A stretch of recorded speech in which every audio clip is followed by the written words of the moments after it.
Assalamualaikum warahmatullahi wabarakatuh. Di video kali ini saya Rida Apriliani bersama rekan saya Revina Putri Wulandari akan membahas sedikit mengenai bab 4 tentang metodologi riset dan teori-teori mengenai penggunaan informasi akuntansi. Adapun topik pembahasan yang akan dibahas dalam video kali ini adalah pendahuluan, metodologi riset, hasil dari penyediaan informasi akuntansi, perilaku keuangan, capital asset pricing model, teori akuntansi normatif versus teori akuntansi positif.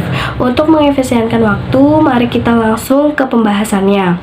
Seperti yang kita ketahui, dengan memiliki ilmu pengetahuan berarti mengakui suatu ranah dan serangkaian fenomena di dalam ranah tersebut, dan kemudian menentukan suatu teori yang mana masukan dan keluarannya adalah deskripsi mengenai fenomena tersebut yang istilah-istilahnya menjelaskan realita yang mendasari ranah tersebut. Pada bab 2 kemarin, proyek kerangka konseptual FASB diperkenalkan sebagai teori akuntansi yang canggih. Namun, teori ini tidak menjelaskan bagaimana informasi akuntansi digunakan karena teori akuntansi yang ada tidak banyak menjelaskan tentang perilaku yang prediktif. Oleh sebab itu, pada bab ini saya dan rekan saya akan menjelaskan secara singkat beberapa metode riset yang dapat digunakan untuk mengembangkan teori-teori akuntansi beserta penggunaannya. Selanjutnya, akan membahas penggunaan informasi akuntansi oleh para investor dan sejumlah teori mengenai hasil penggunaan informasi akuntansi tersebut. Selanjutnya, kita akan membahas metodologi penelitian. Teori akuntansi dapat dikembangkan dengan menggunakan beberapa metodologi penelitian. Metodologi yang biasa digunakan diantaranya adalah yang pertama, pendekatan deduktif, yang kedua, pendekatan induktif, yang ketiga, pendekatan pragmatis, dan yang keempat, metode penyelidikan ilmiah, yang mana merupakan penggabungan antara pendekatan deduktif dan induktif sebagai pedoman penelitian dalam pengembangan teori akuntansi. Selain itu, ada metode tambahan yakni pendekatan etika dan pendekatan perilaku. Selanjutnya, saya akan membahas secara singkat mengenai metodologi riset tersebut, dimulai dari pendekatan deduktif. Pendekatan deduktif untuk pengembangan teori diawali dengan menentukan tujuan. Setelah tujuan ditentukan, sejumlah definisi dan asumsi yang penting harus dinyatakan. Kemudian, para peneliti harus mengembangkan struktur logis agar dapat mencapai tujuan-tujuan tersebut berdasarkan definisi dan asumsi yang telah dinyatakan. Karena hal-hal tersebut, metodologi ini sering kali dikenal sebagai bergerak dari yang umum ke yang spesifik. Selanjutnya, ada pendekatan induktif. Pendekatan ini sering disebut lawan dari pendekatan deduktif karena pendekatan induktif pada riset melakukan penekanan pada pengamatan dan penarikan kesimpulan berdasarkan pengamatan-pengamatan yang telah dilakukan. Dengan demikian, pendekatan ini dijelaskan sebagai bergerak dari yang spesifik ke yang umum, karena peneliti menyamaratakan seluruh kejadian berdasarkan pengamatan yang terbatas pada suatu kejadian tertentu saja.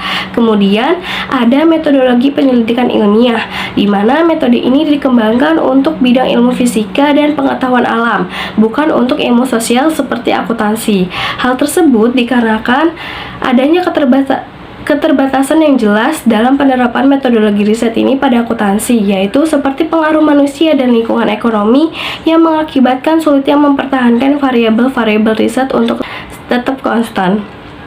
Ada 5 langkah penting yang mungkin juga memiliki beberapa langkah lanjutan dalam metodologi ini, yaitu pertama, menentukan dan menyatakan permasalahan yang akan dikaji, kedua, menyatakan hipotesis yang akan diuji, ketiga, mengumpulkan data yang dianggap diperlukan untuk pengujian hipotesis, keempat, menganalisis dan mengevaluasi data yang terkait dengan hipotesis, kelima, menarik kesimpulan sementara. Walaupun langkah-langkah tersebut dibuat berurutan, dapat juga dibuat langkah mundur maju antara langkah-langkah tersebut. Contohnya, pada langkah menetapkan hipotesis, mungkin diperlukan untuk mundur ke langkah pertama, yaitu mengidentifikasi masalah yang lebih tepat. Nah, teman-teman, itulah 4 metodologi pokok dalam riset yang dapat digunakan untuk mengembangkan teori akuntansi. Akan tetapi, terdapat 2 metodologi tambahan lagi dalam metodologi riset, yaitu ada pendekatan etika dan pendekatan perilaku. Adapun penjelasan mengenai metode etika. Metode etika yang dikaitkan dengan Dr. Scott merupakan metode yang menekankan konsep kebenaran, keadilan, dan kejelasan. Metode ini menghasilkan metode lebih tinggi sebagai hasil dari kemunculan perkembangan teori akuntansi model baru yang bernama penelitian sudut pandang kritis. Selanjutnya ada pendekatan perilaku. Pendekatan ini merupakan studi perilaku akuntan atau perilaku non-akuntan pada saat mereka dipengaruhi oleh laporan dan fungsi akuntansi yang didasarkan pada aktivitas penelitian terhadap ilmu perilaku. Pendekatan ini juga mempelajari masalah-masalah yang relevan, tetapi tidak memberikan dampak terhadap praktik yang seharusnya terjadi. Oke, itu saja yang bisa saya sampaikan pada video kali ini. Untuk materi selanjutnya akan dijelaskan oleh rekan saya, Revina Putri Wulandari. Selanjutnya itu ada hasil dari penyediaan informasi akuntansi. Yang pertama itu ada hipotesis pasar efisien. Dalam model penawaran dan permintaan, harga ditentukan dengan konsensus dari pengetahuan pembeli mengenai informasi yang relevan atas produk. Model ini diperhalus di pasar sekuritas sehingga dikenal sebagai hipotesis pasar efisien. Pendukung teori ini itu menyatakan bahwa pasar keuangan itu menghargai aset pada nilai intrinsiknya dengan catatan semua informasi yang tersedia itu secara publik.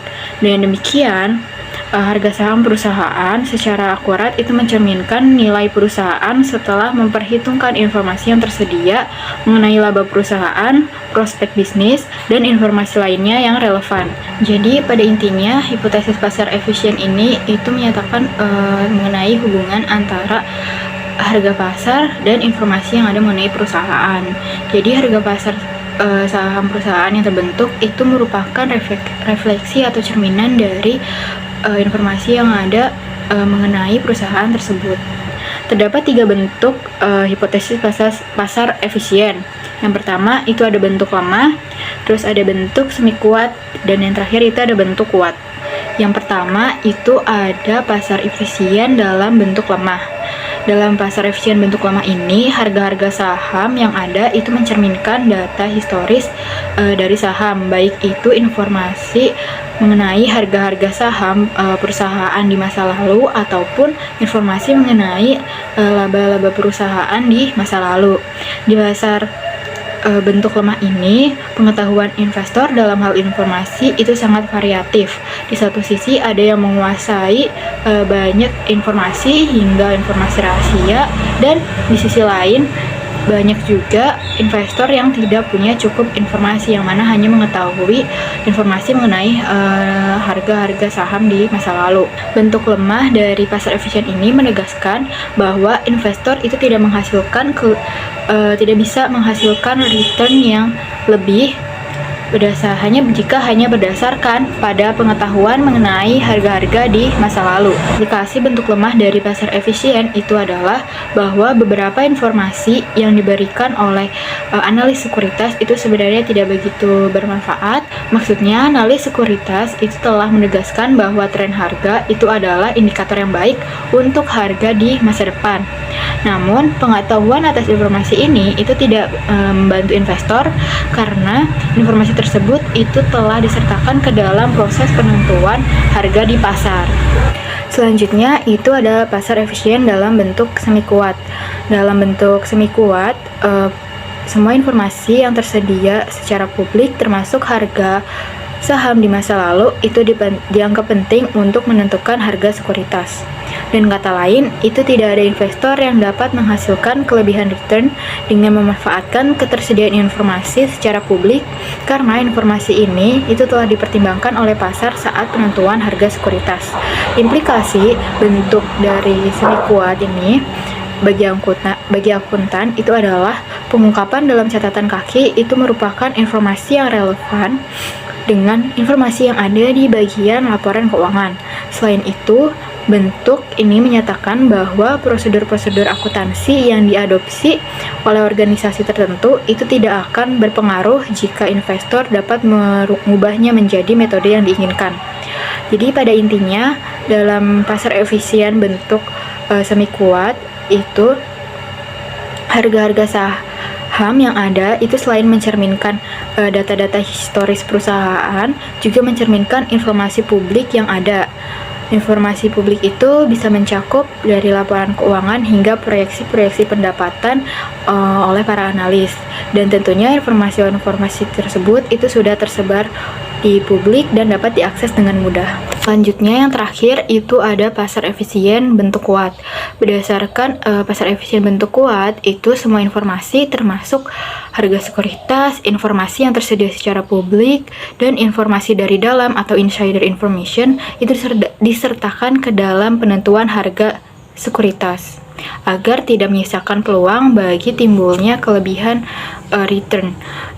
Implikasi bentuk dari pasar efisien bentuk kuat bagi akuntan itu adalah bahwa pasar itu mempertimbangkan semua informasi yang tersedia baik secara eksternal maupun internal. Hal ini berarti segera setelah seseorang dalam perusahaan mengetahui bagian informasi tertentu, informasi tersebut itu segera disertakan pada penentuan harga sekuritas di pasar. Dalam praktiknya, bentuk kuat ini mengimplikasikan bahwa informasi akuntansi yang dipublikasikan itu tidak lebih berharga daripada jenis informasi lainnya yang tersedia. Jadi pada intinya pasar efisien dalam bentuk kuat ini itu harga saham itu sudah mencerminkan seluruh informasi, baik informasi pada masa lalu, informasi pada saat ini, hingga informasi pada saat yang akan mendatang. Kemudian baik itu informasi yang bersifat publik maupun informasi yang bersifat rahasia. Sebagian besar investor itu punya pengetahuan informasi yang hampir sama pada pasar efisien bentuk kuat ini. Jadi dalam pasar efisien yang bentuk kuat ini itu tidak ada investor yang punya peluang untuk mendapatkan keuntungan jauh lebih besar dibandingkan dengan investor yang lain. Di sini pergerakan harga saham itu juga tidak bergerak secara signifikan karena semua investor itu sudah mengetahui semua informasi terkait saham perusahaan tersebut. Materi selanjutnya itu ada capital asset pricing model atau CAPM. CAPM itu merupakan sebuah upaya untuk menangani risiko dan imbal hasil dalam berinvestasi. Tingkat imbal hasil yang aktual bagi seorang investor dari pembelian saham biasa itu diperhitungkan dengan menambahkan dividen dan kenaikan atau penurunan nilai sekuritas selama waktu kepemilikan, kemudian membagi jumlah ini dengan harga beli sekuritas tersebut. Asumsi dasar dari CAPM itu adalah bahwa saham-saham yang berisiko itu dapat digabungkan ke dalam portofolio yang kurang berisiko daripada masing-masing saham biasa yang membentuk portofolio tersebut atau disebut dengan diversifikasi. Diversifikasi ini berupaya menyesuaikan saham biasa perusahaan dengan cara sedemikian rupa yang mana kekuatan lingkungan yang menyebabkan kinerja buruk perusahaan secara bersama-sama itu akan menyebabkan kinerja baik bagi perusahaan lainnya. Walaupun hubungan negatif semacam ini itu jarang terjadi di lingkungan kita, diversifikasi itu dapat mengurangi tingkat risiko. Selanjutnya itu terdapat dua jenis risiko dalam investasi, yaitu ada risiko tidak sistematis dan risiko sistematis. Risiko tidak sistematis itu adalah bagian dari risiko tertentu yang dimiliki perusahaan yang dapat didiversifikasi. Sedangkan risiko sistematis itu adalah bagian risiko yang tidak dapat didiversifikasi terkait seluruh pergerakan pasar saham, yang mana hal ini tidak bisa dihindari. Investor dapat menghilangkan risiko yang terkait dengan perolehan saham biasa perusahaan tertentu itu dengan cara membeli portofolio diversifikasi. Dengan demikian, investor itu tidak menanggung kompensasi atas risiko yang tidak sistematis. Selain itu, karena investor yang terdiversifikasi dengan baik hanya akan terpapar dengan risiko yang sistematis. Investor yang menggunakan CAPM sebagai dasar untuk memperoleh portofolionya itu hanya akan menghadapi risiko sistematis. Konsekuensinya, investor itu akan mendapatkan return atau imbal hasil yang lebih tinggi karena hanya menanggung risiko yang terkait dengan pasar, yang mana tidak akan dipengaruhi oleh risiko yang berhubungan dengan perusahaan tertentu. Komponen terakhir dari CAPM yaitu mencerminkan bagaimana hubungan ekspektasi imbal hasil risiko dan harga sekuritas yang saling berkaitan. Dalam pasar keuangan yang kompetitif dan efisien yang diasumsikan CAPM, semua sekuritas itu bisa dijual dengan harga yang rendah untuk menghasilkan lebih dari imbal hasil yang sesuai, maupun sekuritas yang dijual dengan harga yang lebih tinggi dari harga pasar dan menawarkan imbal hasil yang rendah. Konsekuensinya, CAPM berpendapat bahwa harga sekuritas itu tidak akan dipengaruhi oleh risiko tidak sistematis, dan bahwa sekuritas yang menawarkan risiko yang relatif lebih tinggi itu akan dihargai lebih rendah daripada sekuritas yang menawarkan risiko yang relatif lebih rendah. Selanjutnya itu ada teori akuntansi normatif versus teori akuntansi positif. Teori akuntansi keuangan itu berupaya menentukan peristiwa mana yang harus dicatat, bagaimana data yang tercatat harus dirangkum, dan bagaimana data tersebut harus disajikan. Nah, terdapat dua jenis teori dasar, yaitu teori akuntansi normatif dan teori akuntansi positif. Teori akuntansi normatif itu didasarkan pada serangkaian tujuan yang diyakini para pendukung teori tersebut dalam menentukan hal-hal yang seharusnya. Teori akuntansi normatif itu biasanya hanya diterima oleh mereka-mereka saja yang menyetujui asumsi-asumsi yang mendasarinya. Namun demikian, sebagian teori akuntansi itu bersifat normatif karena didasari oleh tujuan pelaporan keuangan tertentu. Nah, sementara itu, teori akuntansi positif itu berupaya menjelaskan fenomena-fenomena yang ada. Teori positif itu muncul karena teori-teori yang sudah ada itu tidak dapat sepenuhnya menjelaskan praktik akuntansi. Upaya menjelaskan laporan keuangan dan teori-teori akuntansi dari mana asalnya, serta untuk menjelaskan perkembangannya berdasarkan teori ekonomi mengenai harga, pilihan publik, dan regulasi ekonomi itu telah dikategorikan sebagai teori keagenan. Teori keagenan itu adalah teori akuntansi positif yang berupaya menjelaskan sejumlah praktik dan standar akuntansi. Asumsi dasar dari teori keagenan adalah bahwa masing-masing individu itu memaksimalkan ekspektasi utilitas pribadinya dan memiliki banyak akal serta cara yang inovatif dalam melakukannya. Keagenan itu diartikan sebagai hubungan konsensual di antara dua pihak, yang mana satu pihak atau agen itu akan setuju untuk bertindak atas nama pihak lain atau prinsipal. Sebagai contohnya itu adalah hubungan di antara pemegang saham dan manajer, di mana manajer dengan tujuan yang sama dengan pemegang saham itu akan menjalankan perintah dari pemegang saham. Namun, hal yang melekat dalam teori keagenan itu adalah adanya asumsi bahwa adanya konflik di mana kepentingan-kepentingan pribadi manajer itu tidak sejalan dengan kepentingan pemegang saham. Untuk itu, diperlukan biaya keagenan untuk mengawasi perilaku manajer ini atau perilaku dari pihak agen ini. Intinya, teori keagenan itu ingin menjelaskan bahwa banyak metode akuntansi yang telah dikembangkan karena keinginan berbagai pihak seperti manajer, pemegang saham, dan pemilik obligasi. Selain itu, teori keagenan itu dapat membantu menjelaskan kurangnya teori akuntansi yang komprehensif. Teori ini menyiratkan bahwa beragamnya kepentingan yang berkaitan dengan pelaporan keuangan, kerangka teori akuntansi itu tidak dapat dikembangkan. Tetapi ada alasan yang lebih mendasar, yaitu bahwa teori keagenan itu memiliki dampak langsung yang terbatas pada akuntansi keuangan. Teori keagenan itu adalah teori deskriptif karena teori ini membantu menjelaskan sejumlah alasan di balik beragamnya praktik-praktik akuntansi yang ada.